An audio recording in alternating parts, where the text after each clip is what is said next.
Berta Gaztelumendi ikusten zaitugu, Arratsaldeon. Arratsaldeon. Kazetaria eta zinemagilea, Bolar esan dugu, badakarzula dokumental barri bat, 9 emakumeen testigantzak biltzen dituzu bertan, era baikor baten irakurri dudanen arabera berta be bai, hau gainditu aldalako beranduegi espadaz lako albiste utzi digun egunak be bai. Ba bai, egia esan horrelako albisteek gogor jotzen dute eta gogor jotzen die emakumezkoei, batez ere nik gertu ezagutzen ditudan emakume hauei, ze azken finean impotentzia hori biderkatzen dut, eta bestetikan mugi arazten ditu asko normala denez, ez? Azken finean beraiek ere jaso duten violentzia inoiz pentsatuko zuten horrelako bat gertatu zaitekela, ez? Berta, zinemaldian zaudete, esan dugu dokumentala aurkezteko tartea ere izango duzuela, emakundaren sostenguarekin egindako lana, bertan ere lanean izan zinelako, geure lankidere izan zara, etxeko entzat aurpegi ezaguna izango zarelako bai, kanpuen ibilitakoa bai, egia esan ibilbidean aurrera eginda, gai honekin lotuta ze interes aurkitu duzu zeuk pertsonalki? Zergaitita hain garrantzitsua nolako testigantzak biltzea? Zergatik egin dudan, esatu duzu? Bai, zergaitita hain garrantzitsua testigantza hauek biltzie, Berta? Bueno, nik uste garrantzia dela arazoa sufritzen duenaren ikuspuntutik abitzea, ez? Azken finean, beraiek gauza bat esaten zuten eta zan, gizarteak ez daki zer diren tratu txarrak, ez? Eta guk, gure esperientziarekin eta guk izan dugun bibentziekin irakatsi edo erakutsi nahi diegu, ez? Eta nik uste ikuspuntu hori izateak balio handiago ematen dio, sinesgarritasun handiago eta nolabait ere ez dagoela jartzei dudatan hori gertatzen dela, ze tratu txarrekin gertatzen da maiz emakumeak ez dituztela sinisten, ez? Eta orduan, nik uste emakumeen oinarri hau izanik, beraien esperientziatik jasotzea errelatua, indar asko handiago daukan nolabait ere gizartea unkiarazteko. Ze bilatzen dena da gizartea unkitzea edo ikuitzea lagundu dezaigun arazoaren konpontzen, edo arazoari muga bat jartzen. Gizarteratu, gizartean badaukagu kontzientzia handiagoa.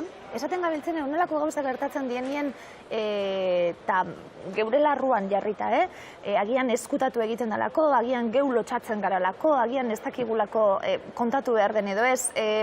Oso barnean bizi izan den gauza bat izan dalako baten batek erantzun txar bat ematen badizu ez duzu kontatzen bez. Oso barnean eraman dugu, baina orain bada entzuten gabiltzena gauza hauek erakutsi egin behar direla, gauza hauek gizartean errotuta dagoen gaitz batala eta sisteman sartuta dagoena eta strukturala dela eta ez gara lotxatu behar. Apurtxuet hortik ere jo nahi izan duzu ez da? Claro, azken finean da, emakumezkoek bere barruan dakaten zerbait, imaginatu bere intimitatean sartzen zara, ez? Urtetan isildu duten errealidade bat, lotxatu dienak, errudun sentitu dienak, ez? Hori, atera beharra, azken finean, jakin, gizarteak badaki zerbait gertatzen ari dela, emakumezkoak hiltzen dira, baina hori da titularra, ez? Gero, ez da jakiten, prozeso luze hauetan ze gertatzen den, nola hasten den, nola garatzen den, da nola bukatzen den horrekin, ez?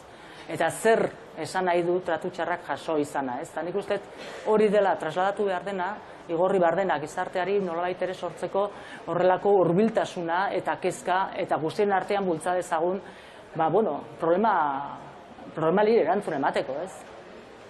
Eta empatia falta esango nuke bai, Berta esaten dalako ez, zerbait gertatuta, salaketa egin behar da, bide horretara ez direlako emakume guztiak iristen bez, segurazki bakarrik egiten den bidea dalako, babesa badau?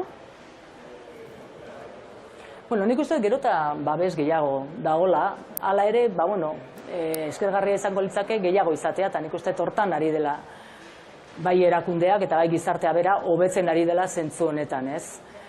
Baina, klaro, mamua oso handia da, ez? Eta bestetik gu nahi baina harreman, ez dakit esango nuken, agresiboagoak edo violentuagoak erabiltzen ditugu gure eguneroko basunean, ez? Eta horretaz igual gogoeta inbarko genuke. Bederatzi emakumeren historia esaten gabiltz, ez dago narratzailerik, ez dago gidoirik, eurekin izandako elkarrizketak izan dira. Bederatzi emakume hauek nortzuk Nola ez dira? dagoela gidoirik? Bueno, ez dago gidoituta, ez dago gidoirik idatzita, euren Badago bizipenak gidoituta. direlako. Euren bizipenak direlako berta esaten gabiltz, ez da dokumentala dalako. Bai, nola, nondik agertu dira bederatzi emakume hauek, nola sortu da ideia dokumental honetarako?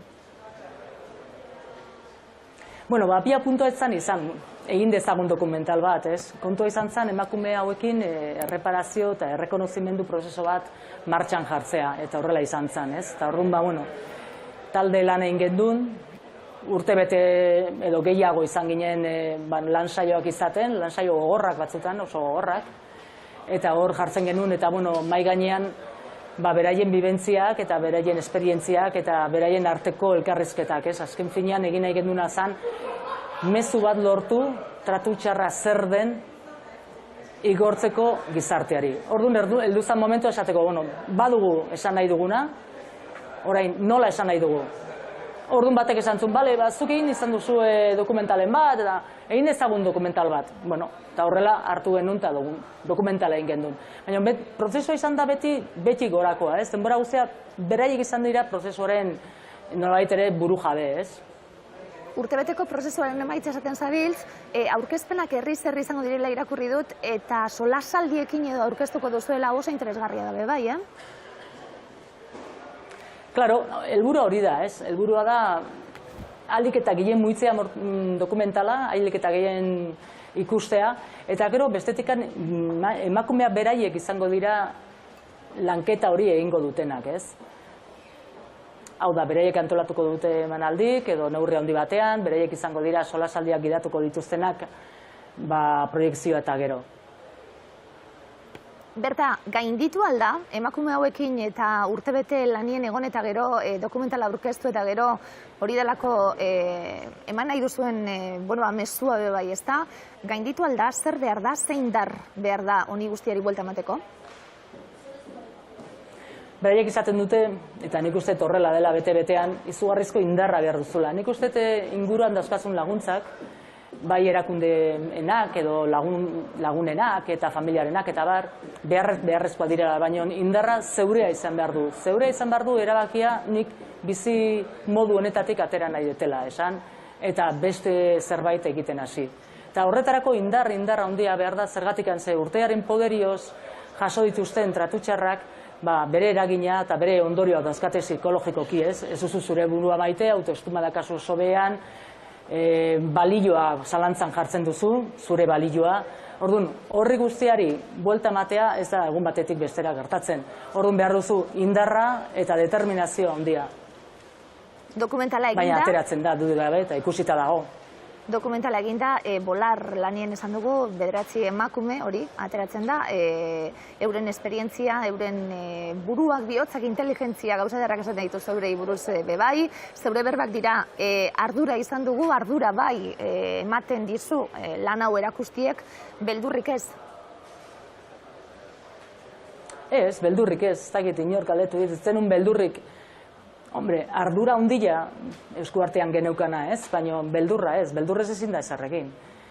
Gero gainera esango izut, behin bukatu genuenean montajea edo lehenengo montajea, lehenengo kopia esaten dena, orkestu nien. Eta beraiei karagarri gustatzen zaien, ez? Eta orduan horrek ja lasaitu ninduen erabat eta lana jarraitzeko izugarrizko konfiantza izan nun berriz ere. Berta Gaztelumendi, mila esker hortxe zaude, kursalen zinemaldian, mila esker gure deiari erantzutiarren, hurbiltziarren, eta iegaldi luzea egiten duen Bolar dokumental honek. Eskerrik asko. Eskerrik asko zeuei.